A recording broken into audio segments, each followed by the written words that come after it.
Kaleshwaram project నిర్మాణం ప్రణాళిక design లోపాలన్నింటికీ తనను బాధ్యుడిగా జస్టిస్ ఘోష్ కమిషన్ ఎలా నిర్ధారించిందో చెప్పాల్సిన అవసరం ఉందని మాజీ సీఎం కేసీఆర్ హైకోర్టుకు నివేదించారు.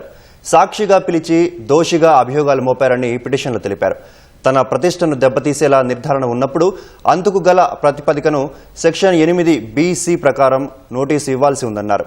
పిటిషనర్కు వ్యతిరేకంగా అభియోగాలు మోపిన వారి వివరాలు చెప్పలేదన్న కేసీఆర్ వాంగ్మూలం ఇచ్చిన వారిని ప్రశ్నించే అవకాశమూ ఇవ్వలేదన్నారు.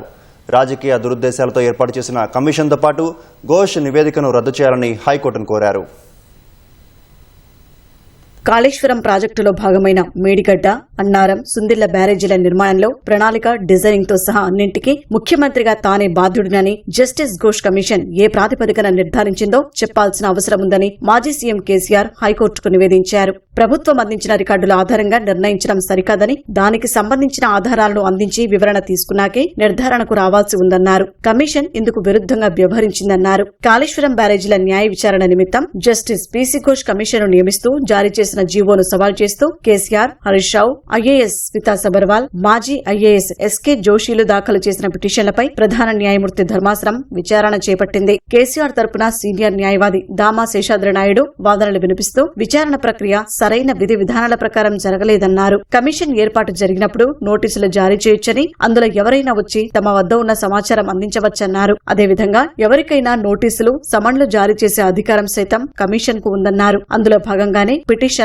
సెక్షన్ 5 కింద సాక్షిగా నోటీసు జారీ చేశారన్నారు. అయితే జస్టిస్ ఘోష్ కమిషన్ సాక్షిగా పిలిచి దోషిగా అభియోగాలు మోపిందన్నారు. ప్రాజెక్టు స్థలాన్ని మార్చాలన్న సలహాలను పట్టించుకోకుండా స్థల ఎంపిక నుంచి ప్రాజెక్టు డిజైన్, టెండర్ల ఖరారు వరకు అన్నింటికీ బాధ్యులని జస్టిస్ ఘోష్ కమిషన్ నివేదికలో నిర్ధారించిందని దామా శేషాద్రినాయుడు తెలిపారు. ప్రభుత్వానికి 7,500 కోట్ల నష్టం, సమయం వృధా అయిందని, కేవలం కమిషన్ వద్దనున్న ప్రభుత్వ రికార్డుల ఆధారంగానే నిర్ణయానికి వచ్చిందన్నారు. పిటిషనర్ వ్యక్తిత్వం, ప్రతిష్టను దెబ్బతీసేలా నిర్ధారణ ఉన్నప్పుడు అందుకు ప్రాతిపదిక ఏంటో సెక్షన్ 8(b)(c) ప్రకారం నోటీసు ఇవ్వాల్సి ఉందన్నారు. అభియోగాలకు సంబంధించి వివరణలు కోరాల్సి ఉందని, అంతేకాకుండా పిటిషనర్ కు వ్యతిరేకంగా ఆరోపణలు, ఫిర్యాదు చేసిన వారి వివరాలు సైతం చెప్పలేదన్నారు. వ్యతిరేకంగా వాంగ్మూలం ఇచ్చిన వారిని ప్రశ్నించే అవకాశం పిటిషనర్ కు ఇవ్వాలన్నారు. కమిషన్ ఆధారపడిన ప్రభుత్వ రికార్డులకు సంబంధించిన ఒక్క కాగితం సైతం పిటిషనర్ కు ఇవ్వలేదన్నారు. ఇన్ కెమెరా ప్రొసీడింగ్స్ నిర్వహించడమే పిటిషనర్ కు చేసిన మేలుగా చెబుతోందన్నారు. గతంలోనూ ప్రభుత్వం ఓ కమిషన్ ఏర్పాటు చేసిందని, నిబంధనల ఉల్లంఘనల నేపథ్యంలో సుప్రీంకోర్టు వరకు వెళ్లిన విషయాన్ని పరిగణించాలన్నారు. ప్రస్తుతం కేసు సీబీఐకి అప్పగించినందున విచారణ నిష్ఫలమన్న వాదన సరికాదని కోర్టుకు తెలిపారు.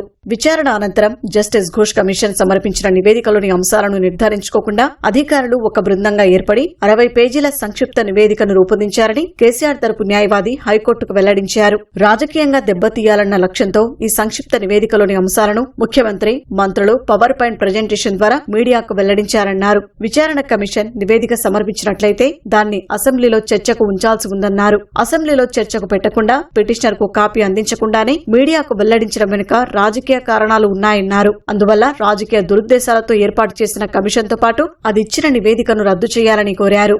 ఐఏఎస్ స్మితా సబర్వాల్ తరపున సీనియర్ న్యాయవాది జె రామచంద్రరావు వాదనలు వినిపిస్తూ ప్రభుత్వ నిర్ణయాల్లో ఆమె పాత్ర ఏమీ లేదన్నారు. నిబంధనలకు అనుగుణంగానే విధులు నిర్వహించారని, ఆమెపై ఎలాంటి ఆరోపణలు లేవని తెలిపారు. ఎస్కే జోషి తరపున వాదనలు వినిపించిన న్యాయవాది తరుణ్ రెడ్డి జ్యుడిషియల్ విచారణ చేసే పరిధి కమిషన్ కు లేదన్నారు. విధుల్లో భాగంగా ప్రభుత్వ ఉత్తర్వులను అమలు చేసినట్లు వెల్లడించారు. పిటిషన్ల వాదన ముగియడంతో ప్రభుత్వ వాదనల నిమిత్తం ధర్మాసనం విచారణను సోమవారానికి వాయిదా వేసింది.